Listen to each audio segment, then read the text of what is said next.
What this really is the marijuana legalization lobby taking advantage of sick patients. Legitimate sick patients need legitimate medications. I think the biggest problem is that you're talking about a highly impure substance. You get all this stuff that's floating around in marijuana. 488 substances, 66 cannabinoids. Marijuana is now known to initiate depressive episodes, delusional episodes, manic episodes, and even psychotic episodes. Dr. Erick Voth is an internal medicine physician and an addiction and pain specialist in Topeka, Kansas. He's also the chairman of the Institute on Global Drug Policy and has advised former presidents Reagan, Bush Sr., Bush Jr., and Clinton on drug policy. A critic of medical marijuana, he says one of his biggest concerns is the risk of mental illness, especially schizophrenia. There are clearly patients where it kind of uncaps the psychosis.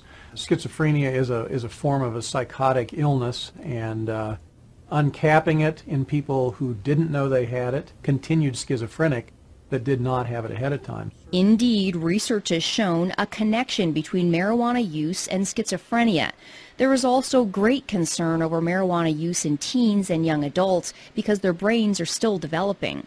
He says telling a patient to smoke an illegal plant is substandard medicine. I treat a lot of sick patients with all sorts of different pain and neuropathic disorders and cancer, etc.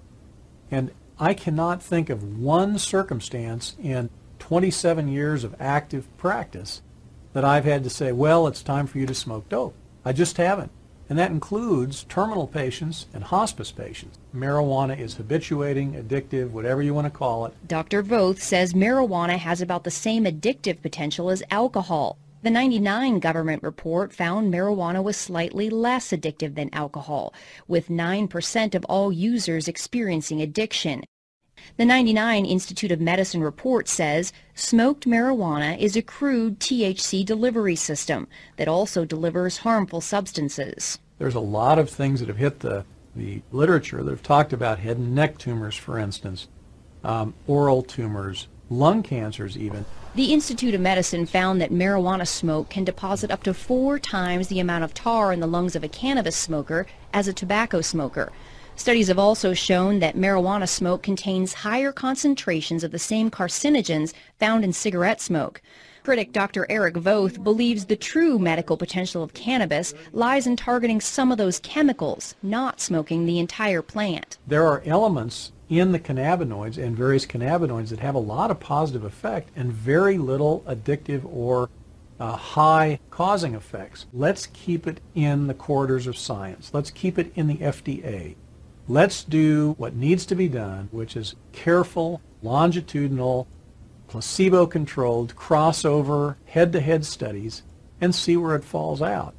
But let's deliver what's really medicine. That is the individual cannabinoids. Well, you're going straight to the heart of the issue, which really is the medical excuse movement is a means to get the camel's nose under the tent.